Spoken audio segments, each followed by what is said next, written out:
Um, it's I can really identify with so much of what has been said, and I have to say that when Carolyn sang that Celtic song, I felt very much the same as Katana.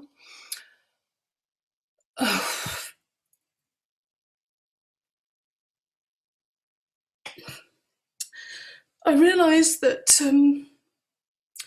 I channel my emotions into my work, and I sort of work flat out because there's just so much to be done, and you never stop to grieve. And when I heard that song, I just couldn't stop crying, because if there's anything that describes what we're going through, it's uh, it's that picture, the scream, um, Edvard Munch, um, because I think what we're facing here is so enormous that words can't encompass it. And last year I had a channeled reading, and during this reading, obviously, I've gone down a rabbit hole for a number of years, but particularly in the last 3 years, as I've learned more and more about what's really been going on and what really are the intentions of what's going on right now. So I had this channeled reading last year, and guidance said, it's much worse than you think it is. And I laughed and I said, oh no, that's not possible.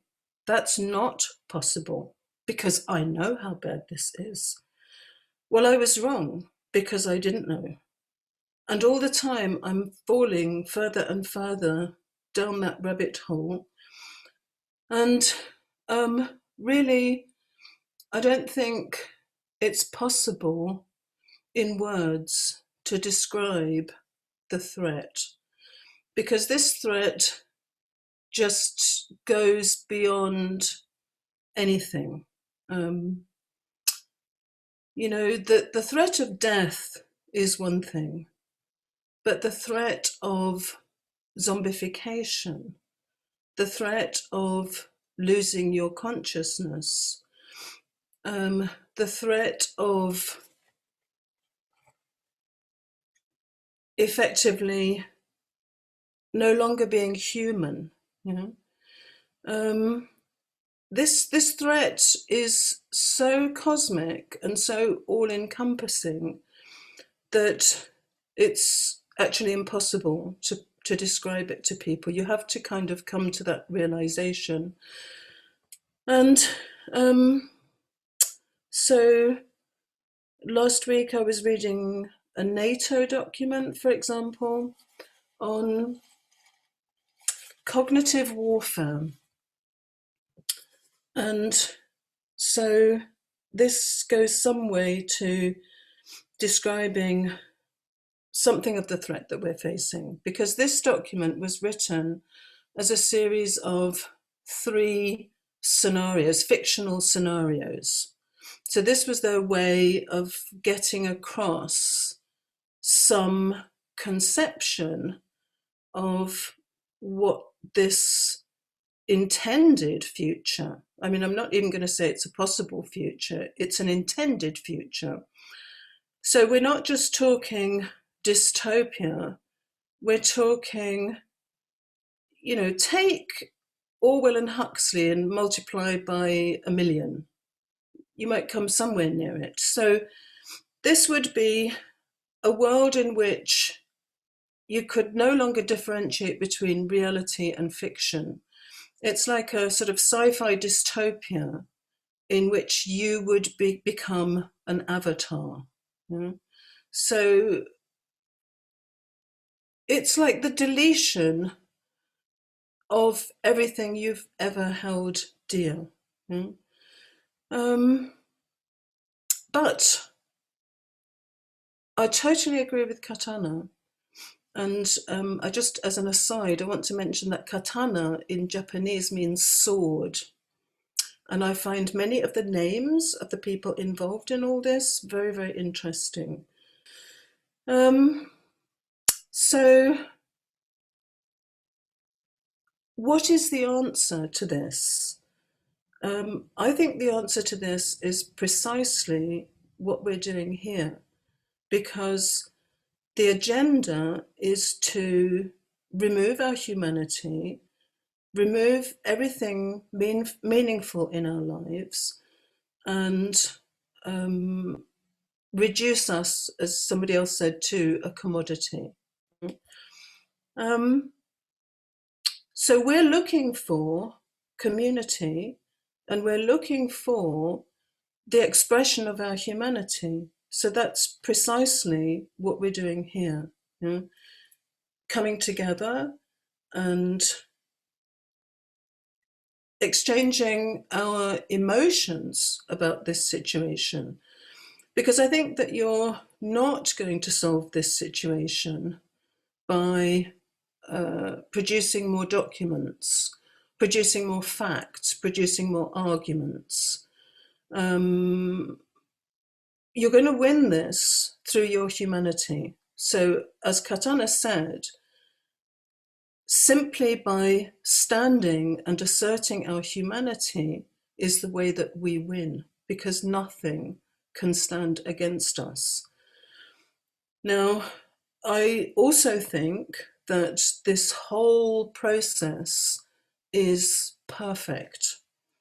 And if I look to the way I have changed, transformed over the last 3 years, you could say that this whole experience is something like a near-death experience.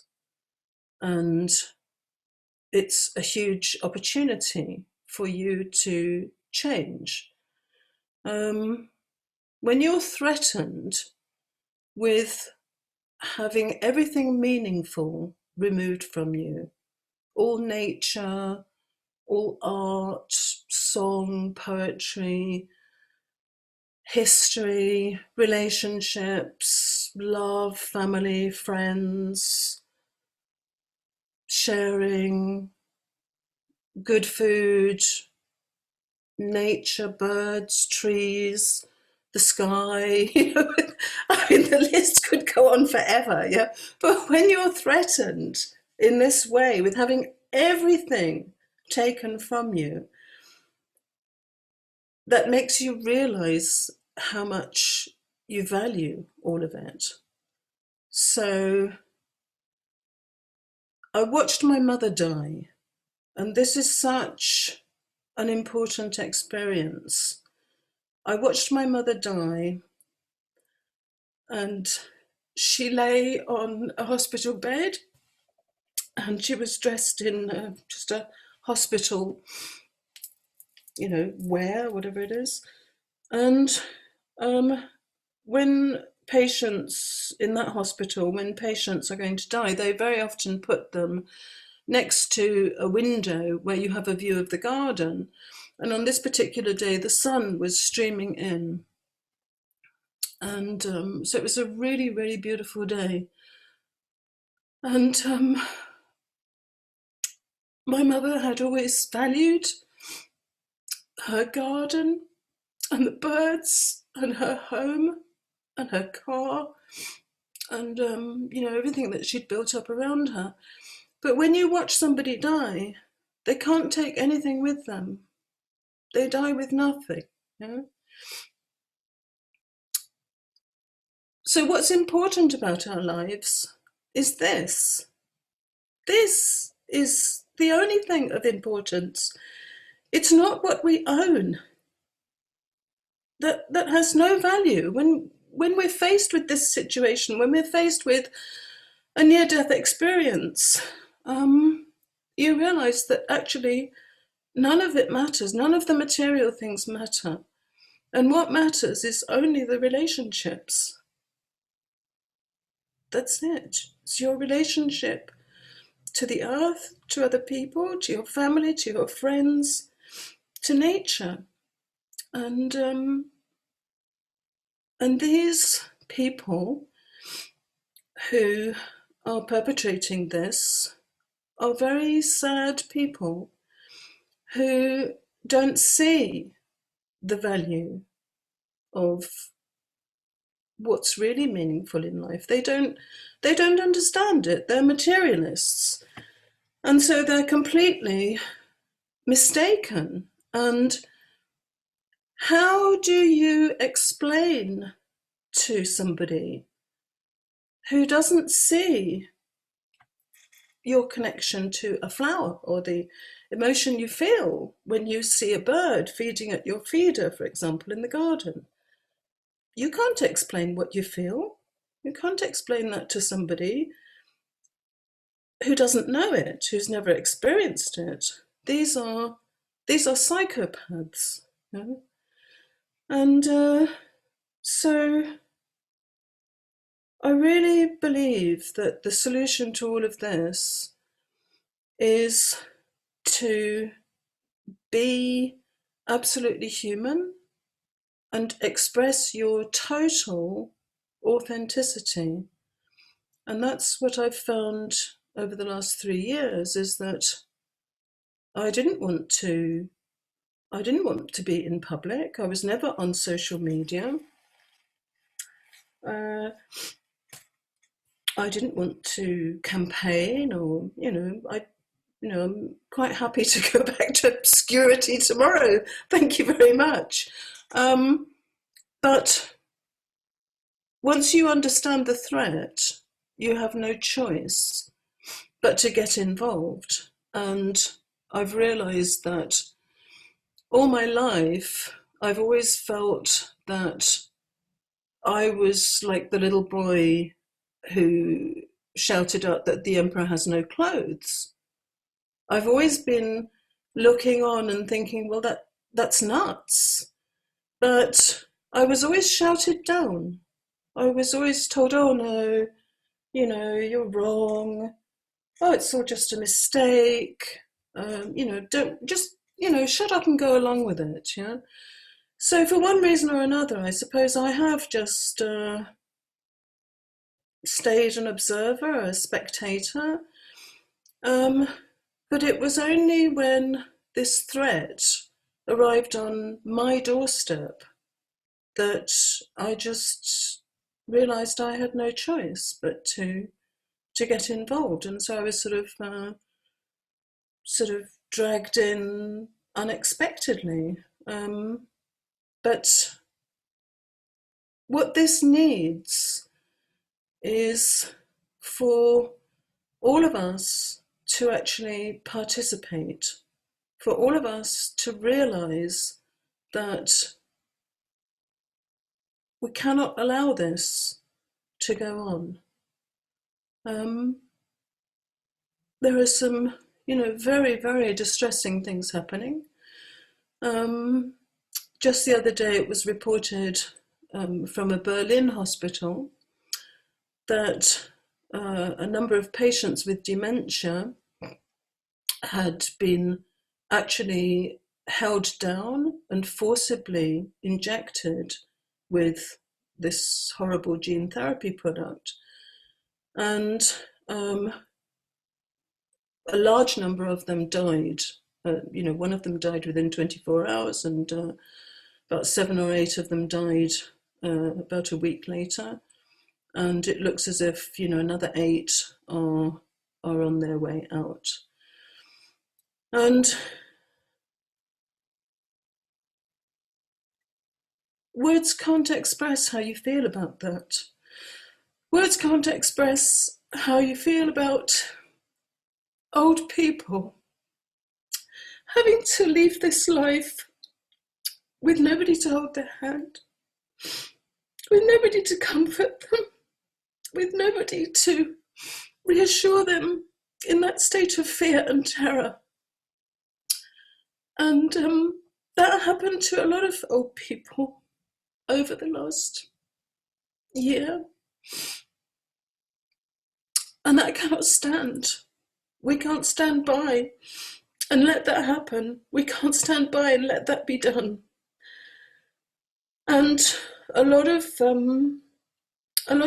so-called healthcare workers, but a lot of healthcare workers are saying, "Oh well, we can't come forward. We'd lose our jobs." So if you think about what they're saying, "Oh, I have to inject this elderly person, this defenseless elderly person, with this killer gene therapy product, and inflict horrible suffering and death on them, because otherwise I would lose my job." Now, at Nuremberg, that would not be acceptable. And what we also hear now, what's also been in the news the last couple of days, is the clear intention now to move on to the children. And we have to stop that. We can't let that happen. So what we're talking about here is responsibility. I've never believed in the innocent bystander. Nobody is an innocent bystander. If you have decided to stand by and do nothing, then that was a decision. You made that decision. That was a choice to allow some injustice to happen while you have a quiet life. Masks. A lot of people are wearing masks. I've never worn a mask. I haven't socially distanced and I haven't worn a mask. But masks, Now, a lot of people who know what the situation is are actually choosing to wear a mask, even though they know that it's useless. They know that it doesn't prevent anything. It's like a chain link fence against a mosquito. But they choose to wear the mask because, oh, well, I want a quiet life. I don't want to be aggressed if I go to the supermarket. I don't want trouble with the neighbors. So I'll just wear a mask. Well, if you do that, you're actually complicit in genocide, because old people and children can't go on the internet and find out about the dangers of the masks, how it causes hypoxia and permanent neurological damage. So if you're wearing a mask, you're complicit in genocide. If you own a mobile phone, you're also complicit in genocide. We've lost 80% of our insects in the last 20 years. This is very much attributable to ubiquitous wireless technology. Now, a lot of people are focused on 5G, as if 5G is the threat, and in many ways it is the threat, but people focus on just the health aspect. So they just look at the health aspect and say, well, I don't want to be irradiated, so I'll get myself a protective device, and then, I'm fine because I've got my protective device. Well, again, what are the children going to do as they go to school, or as they sit in schoolrooms saturated in Wi-Fi, which has nothing to do with your home Wi-Fi router? It's far more powerful than your home Wi-Fi router. I mean, you shouldn't expose your children to your home Wi-Fi router, but it's much worse in schools, which is causing sterility. The fact that some people will say to you, oh, but I just have an old mobile phone. Well, if you have an old mobile phone, you're still requiring the telephone companies to put up infrastructure, which they're required to do according to the number of subscribers they have. They are required to put up that infrastructure. And that infrastructure is destroying all life. It's destroying you, it's destroying your children, it's destroying all of nature. It's actually also destroying the buildings. So actually it's degrading your buildings, your bridges and everything. But the worst threat of 5G, of course, is this, I come back to the NATO document on cognitive warfare, it's 5G that would create a false reality where you could be controlled, other people could be controlled, holograms could be inserted around you, and you would not know it's a hologram. Whether a person, an object, you wouldn't know whether that was real or not. You wouldn't be able to distinguish. So you'd be in a dystopia, but a dystopia of unreality. And you yourself could be controlled through 5G as if you were an avatar in a computer game. Yeah? So 5G is not just a health threat, it's not just an existential threat, it's actually a sort of, it enables everything about this agenda. It enables the technocracy, the totalitarian control, the surveillance, the warfare as well. So above all, 5G has to be stopped. Now, if you are someone who is purporting to campaign to stop 5G, well, for a start, you shouldn't be campaigning to stop 5G. You should be campaigning to stop all wireless technology, because all wireless technology is a weapon and always was a weapon. It's nothing but a weapon. And if you're not sure it's a weapon, then go and have a look at, in 1975, I believe it was, President Brezhnev tried to get a treaty at the United Nations on controlling the use of this electromagnetic warfare. And that's where we are right now. That's the stage that we're at. So to some extent, I've described some of the threat. But what is the purpose of all of this? I would say that the purpose, the higher purpose of all of this, is that humanity has to be awakened. Humanity has to be brought back to an awareness of what is of value in life. And we have to be pushed, shoved, kicked into action, because the last thing we want to do is step up to the plate. We just want a quiet life. We're humans, and that's how we are. So we have to be forced into this situation where we go into action. And I want to deal with the fear aspect, because when you talk about the horrors, this horrendous prospect that faces us, this threat of such a cosmic scale, when you first come across it, I suppose it can inspire a lot of fear. But actually, as soon as you go into action, I call this a trial by fire, because you go beyond the fear, you get beyond it, and it can't touch you. So what's actually happening here is that all of this threat is bringing us to care and to love, to the fullest expression of ourselves and the fullest expression of love. And I've never in my life been in such a, I've never felt such a level of gratitude and appreciation for everything as I do now.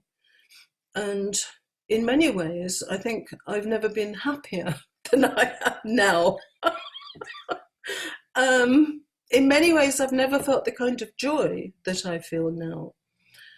Because I think if I had lived my life without the opportunity to truly be myself unapologetically, believing that it is absolutely vital that I should be myself and that I should express myself. Because to not do so would be a betrayal, not just of me, but of humanity. And so I think I can honestly say I wouldn't have missed this opportunity for the world, because I could have lived my life in ignorance, and I could have missed this opportunity uh, to make a contribution and to really come to myself and discover myself. So I think that what's happening is the most amazing gift. I think that we obviously all volunteered to come here at this time and do this. And I have no doubt, I have not a single doubt that we are going to win this. And I'll tell you why we're going to win this. I'll give you two examples of why we're going to win this. Some people say, oh, I don't know, what can I do? You know, I'm just me, you know, what can I do? Well, I was invited to help with the production or the creation of the International Appeal to Stop 5G on Earth and in Space. And initially I was asked to edit it, and in the end, not only did I edit it, but I co-authored the non-scientific parts of it and promoted it and administered the translations, and basically it became my life for about 2 years. Now that appeal, we started off as 4 people working on that appeal, and we ended up as 2. And that appeal, I know for a fact, had the opportunity to reach tens of millions of people. So you don't need to say, what can I do? Because that's what 2 people did. Not taking credit for it, it's just an example that you are not powerless. Nobody is powerless. You have all the power in the world that you need. All you need to do is invoke it. The second example is Julian Rose and his wife Jadwiga Lopata in Poland, who single-handedly launched a campaign to stop GMOs in Poland, and they succeeded. They roused the entire nation, and they succeeded in stopping GMOs coming into Poland. So I really believe that we have everything we need. We are perfect as we are. Even being imperfect means that we're perfect because we're human. So we can do this.